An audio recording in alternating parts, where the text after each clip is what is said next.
आदाब। आज हम तैयार कर रहे हैं बच्चों की फरमाइश पे पास्ता, क्योंकि बहुत दिनों से गोश्त बन रहा था बकरीद के बाद, सब बोर हो चुके हैं बच्चे, तो अब बिल्कुल नहीं खाना चाहते हैं। तो सोचा आज की, और उनको वेजिटेरियन में नहीं खाना था कि सब्जी रोटी पराठा कुछ नहीं, तो आज मैंने ये तैयार किया है जिसमें कि व्हाइट सॉस रेड सॉस दोनों को यूज़ करते हुए मैंने बनाया है।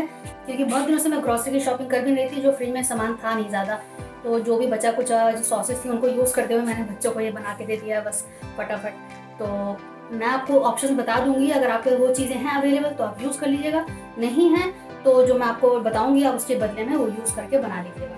तो बहुत बढ़िया बना है, मेरा जो एक्सपेरिमेंट है बहुत कामयाब हुआ, बहुत अच्छा बना है, तो आप बनाइएगा, मेरे तरीके से सबको बहुत पसंद आएगा। तो चलिए मैं दिखा देती हूँ उसको फटाफट मैंने कैसे तैयार किया है। तो आज हम बनाएंगे रेड एंड वाइट पास्ता। सबसे पहले हम इसके लिए पास्ता ले लेंगे। ये व्हीट पास्ता है, इसमें मैदे का भी आता है तो आप वो मत लीजिएगा। मैदे का जो है बिल्कुल वाइट होता है, ये आपको देख रहे हैं पीला पीला लग रहा होगा, तो आप ये लीजिएगा। मैदे का अच्छा नहीं रहता है, ज़्यादा मैदा इस्तेमाल करना ठीक बात नहीं है। तो सबसे पहले हम ये 2 कप मैंने पास्ता लिया है, जिसको हम बॉईल करेंगे जैसे चावल बॉईल करते हैं, सिंपली वैसे बॉईल करना है। 4 से 5 कप पानी डालेंगे, नमक डालेंगे और थोड़ा सा ऑयल डाल देंगे 1 टीस्पून, और उसको बॉईल करने के रख देंगे अल दानते तक, यानी कि हल्की सी उसमें कसर छूट जाए तब तक इसको हमें कुक करना है। ये नहीं कि बिल्कुल मुशी हो जाए, बिल्कुल कचूमर निकल जाए, ऐसा नहीं करना है। हल्का सा अलदानते तक हम इसको करके छोड़ देंगे। अलदानते का मतलब है कि हल्का सा उसमें कसर रह जाए, एक कड़कपन हल्का सा रहे, तब तक इसको हम कुक करेंगे, ठीक है। तो ये वो मैंने 1 टेबलस्पून मैदा लिया है जिससे हम वाइट सॉस तैयार करेंगे। मक्खन हो गया, सब्जियों में आप अपने हिसाब से जो मर्जी चाहे आप ले सकते हैं। मैंने बेसिकली ये मशरूम पास्ता मैं बना रही हूँ, क्योंकि बच्चों की फरमाइश थी मशरूम पास्ता, बहुत दिन हो गए थे, तो इसीलिए ये बन रहा है अब। तो मशरूम हो गया, गाजर को इस तरह से पतला पतला मैंने काट लिया है, प्याज हो गई हाफ, थोड़ी सी शिमला मिर्च है, थोड़ी सी लाल शिमला मिर्च है, जो आपको मिल जाए उस तरह से लीजिए। अगर किसी को नहीं मालूम है कि मशरूम कैसा होता है, तो मशरूम इस तरह से डब्बों में आता है और इस तरह से काफ़ी गंदा होता है। तो इसकी जो ये डंडी है इसको हम हटा देते हैं, बहुत अच्छे से इसको धो लेंगे और फिर इसको हम कट कर लेंगे। इस तरह से मैंने कट कर लिया है। एक मैंने छोड़ दिया था आपको दिखाने के लिए, इसकी जो डंडी होती है समझिए छतरी की तरह होता है, इसके नीचे नीचे डंडी रहती है, तो इसको हम सिंपली इस तरह से कट कर लेंगे। तो ये तो सब हो गई सब्जियाँ। बाकी मैंने इस तरह की एक सॉस तैयार करेंगे, जो फ्रिज में जितना भी सामान रखा था ना मैंने निकाल लिया है। जो भी आपके पास हो आप निकाल लीजिएगा, जो नहीं भी हो तो भी चलेगा। अगर आपके पास ये सब सामान नहीं है तो उसकी जगह आप 2 टमाटर डाल दीजिएगा। ये मैं 2 लोगों के लिए तैयार कर रही हूँ, तो उसमें आप 2 टमाटर को पीस के एक पेस्ट बना लीजिएगा, वो डाल दीजिएगा, ठीक है। तो मैं वो नहीं कर रही हूँ, मैं आपको बताया थी मैंने क्या क्या लिया। थोड़ा सा ये बचा कुछ मेरे पास ये पिज़्ज़ा एंड पास्ता सॉस थी, तो आधा चम्मच ये लिया है। चिली ऑरिगेनो सॉस है, आधा चम्मच ये लिया है, तो दोनों मिला के सॉस हो गई है। ये नहीं है आपके पास तो कोई बात नहीं है, कोई मसला नहीं है। आप थोड़ा सा टमाटो केचप भी ऐड कर लीजिएगा, थोड़ा सा मैंने ये डाल दिया है 1 टीस्पून के आसपास। थोड़ा सा ये मस्टर्ड सॉस है, ये भी फ्रिज में पड़ा हुआ था, तो मैंने सोचा चलो ये भी डाल देते हैं, इससे भी अच्छा टेस्ट आएगा। अगर नहीं है आपके पास तो कोई बात नहीं, मैं इसको खोल के इसमें से निकाल लूँगी, उसमें ऐड कर दूँगी। थोड़ा सा जम गया है तो उसको निकालना पड़ेगा। ये इन चारों चीज़ों को मिला के एक सॉस मैंने तैयार कर ली है। जो आपके पास हो यूज़ कर लीजिएगा, नहीं हो तो छोड़ दिएगा। ये चारों ही चीज़ें नहीं हैं तो अगर आपके पास सिर्फ ये है पिज़्ज़ा एंड पास्ता सॉस, वो डाल लीजिएगा। अगर ये चारों नहीं हैं तो आप 2 टमाटर इसकी जगह डाल लीजिएगा, ठीक है। तो ये मैं हटा देती हूँ, इससे लग रहा है कि इंग्रेडिएंट्स बहुत ज़्यादा हैं, इंग्रेडिएंट्स ज़्यादा नहीं है। एक मेरे पास चीज़ी सॉस पड़ी हुई है, अगर आपके पास ये हो तो यूज़ कर लीजिएगा, वरना ये भी छोड़ दिएगा। थोड़ा सा हम ये डाल लेंगे, इसकी जगह मेयोनीज़ हो मेयोनीज़ डाल लीजिएगा, नहीं हो तो मत डालिएगा, कोई बात नहीं है, कोई मसला नहीं है। 1 कप मैंने दूध लिया है, नॉर्मल रूम टेम्परेचर का है। मक्खन है, कुछ ही मसाले जैसे मैंने लिए हैं, half teaspoon parsley, half teaspoon oregano, half teaspoon chilli flakes है, नमक हाफ़ टीस्पून से थोड़ा ज़्यादा है। अलग से हम पास्ता में भी डालेंगे, ये सिर्फ सब्जियों के लायक मैंने लिया है। पास्ता में उबालते वक्त हम 1 टीस्पून अलग से डालेंगे, ठीक है। तो ये हो गए हमारे मसाले। अगर आपके पास ये भी नहीं है, पार्सले और ऑरिगेनो नहीं है, अगर आप जो पिज़्ज़ा मंगाते हैं उसके साथ जो इटालियन सीजनिंग आती है वो डाल लीजिएगा, या सिर्फ ऑरिगेनो डाल लीजिएगा। ये नहीं भी है तो मत डालिएगा, कोई बात नहीं है। आप उसकी जगह काली मिर्च और थोड़ा सा ऐड कर लीजिएगा। ये इंडियन स्टाइल का पास्ता है, तो कुछ मिला जुला मैंने इसको बना रही हूँ। जो मैंने आपको ऑप्शन बता दी आपको क्या यूज़ करने हैं क्या नहीं करने हैं। तो चलिए सबसे पहले हम पास्ता बॉईल कर लेते हैं। मैं इसमें नमक डाल रही हूँ 1 टीस्पून, थोड़ा सा ऑयल डाल देते हैं और सिंपली इसको बॉईल करने के लिए रख देंगे। 8 से 10 मिनट लगेगा इसको बॉईल होने में। पैन रख दिया है, थोड़ा सा ऑयल डालेंगे, सब्जियों को सौटे कर लेंगे, सब एक साथ कर लेंगे।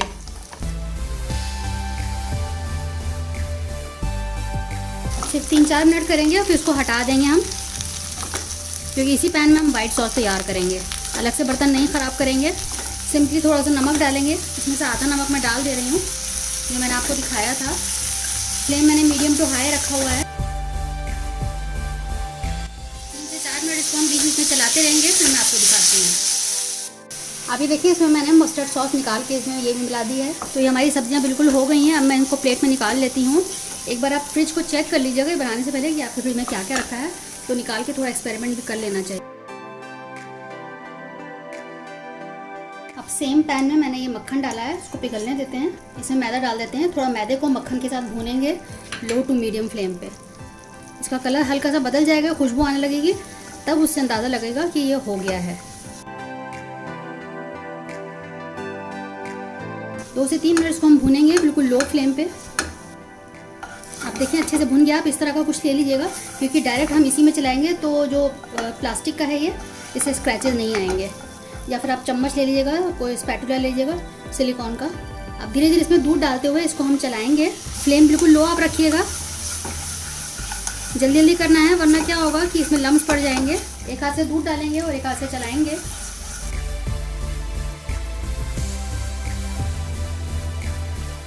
इसमें घबराने की बात नहीं है, अगर लम्स बन जाते हैं वो निकल जाते हैं लगातार चलाने से।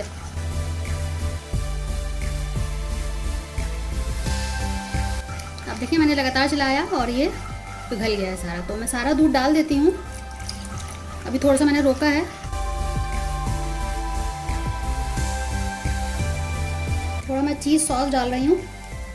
ये रेडीमेड वाली है, अगर आपके पास है तो ठीक है, वरना छोड़ दीजिएगा। ये जो हम बना रहे हैं एक तरह की ये चीज़ सॉस ही है। आप इसमें जो हमने भुना है उसके बाद दूध डाल दीजिएगा, उसके बाद इसमें आप थोड़ी सी चीज़ डाल दीजिएगा, तो आपकी चीज़ सॉस तैयार हो जाएगी। मैं अलग से इसमें ये वाली रेडीमेड डाल रही हूँ, क्योंकि बस रखी हुई थी इसलिए मैं डाल रही हूँ, वरना कोई ज़रूरी नहीं है। जो आपके पास चीज़ें हों अवेलेबल, उन्हीं से आप बना लीजिएगा। मैंने आपको सारे ऑप्शन बता दिए हैं। बस सिंपली इसको भी हम पिघला लेंगे इसमें।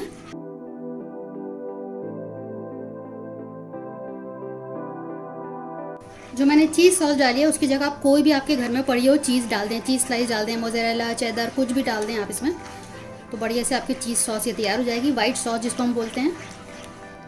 अब इसमें सारे इंग्रेडिएंट जो मैंने आपको दिखाए थे, पार्सले और ऑरिगेनो, चिली फ्लेक्स सब मैं डाल देती हूँ और इसको मिक्स कर लेते हैं।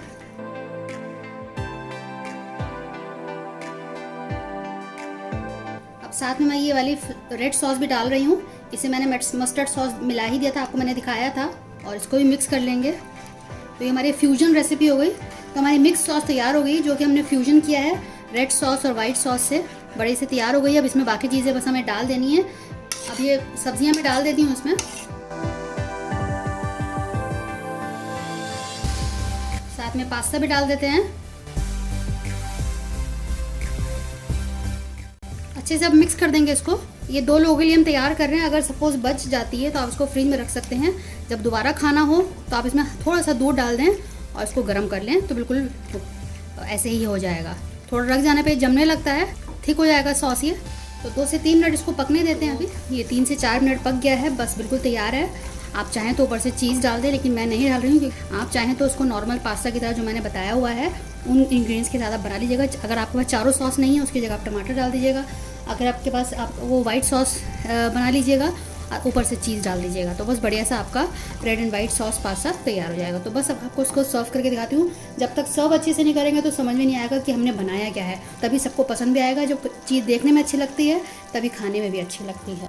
सर्व करते वक्त बच्चों को ऊपर से चीज़ डाल के दे सकते हैं।